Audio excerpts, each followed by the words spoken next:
Jay and Leila Adams' involvement with Embry-Riddle started just a few years after they were married. The year was 1965, and a group of local businessmen, the JCs, had agreed to help relocate Embry-Riddle from Miami to Volusia County.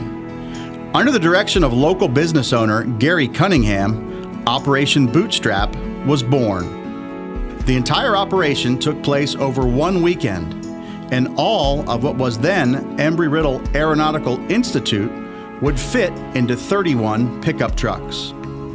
Once on the ground in Daytona Beach, Embry-Riddle President Jack Hunt needed additional support from the local community.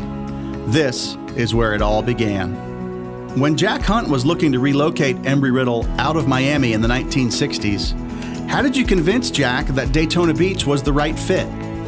Well, the hardest part, I guess, was to get Jack Hunt to believe that this could be turned into a decent-looking place at some point, because he'd been in the Navy, so he knew what these buildings looked like during World War II because he was involved. And it, just began to move in the right direction, and we signed up more students, started to make a little more money. Then we started getting double wides and pushing them together for the library and the student center and the flight line.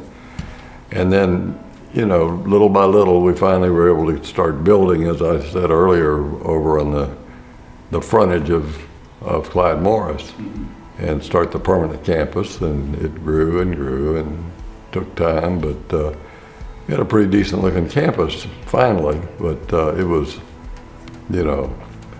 tough road all the way, but it sure has worked out great. You served on the Board of Trustees for over 40 years and have had the opportunity to work with every president in the history of Embry-Riddle. Share with us one of your favorite memories during your time on the board. They had a 4-star general all lined up to take Tallman's place. And I was chairman of the search committee, and we were meeting in Washington, D.C. And the general came in, and just every bit of, command presence was all there.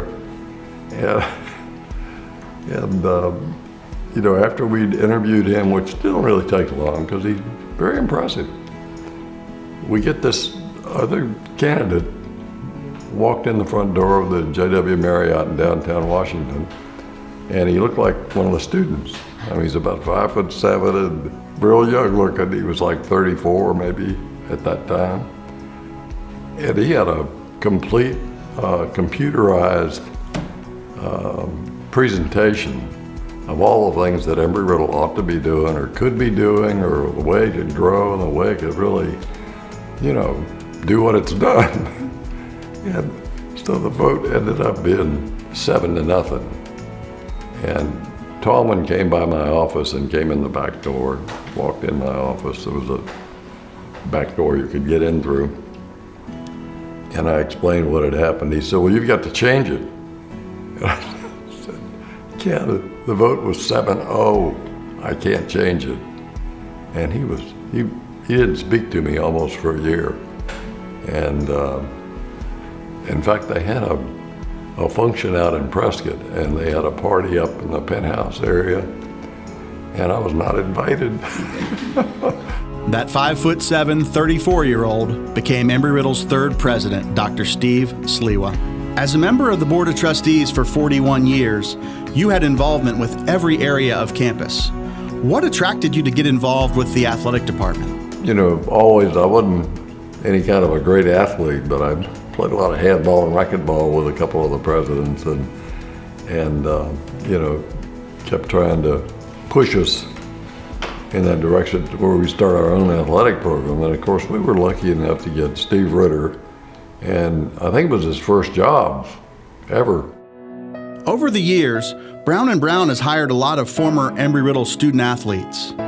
Is the culture of character and leadership similar at both Brown & Brown and Embry-Riddle athletics? I just, would always continue to try to recruit Embry-Riddle graduates to come to Brown & Brown, because they made great employees, good salespeople, and what have you. I mean, you've seen, I guess there's a dozen or so now that have succeeded very, very nicely and are out there making a difference. Jay, Leila, On behalf of the students, faculty, staff, and over 125,000 alumni from Embry-Riddle, thank you for your commitment, your loyalty, and your friendship over the last 50 years. Our university and the entire city of Daytona Beach has been forever impacted through your support.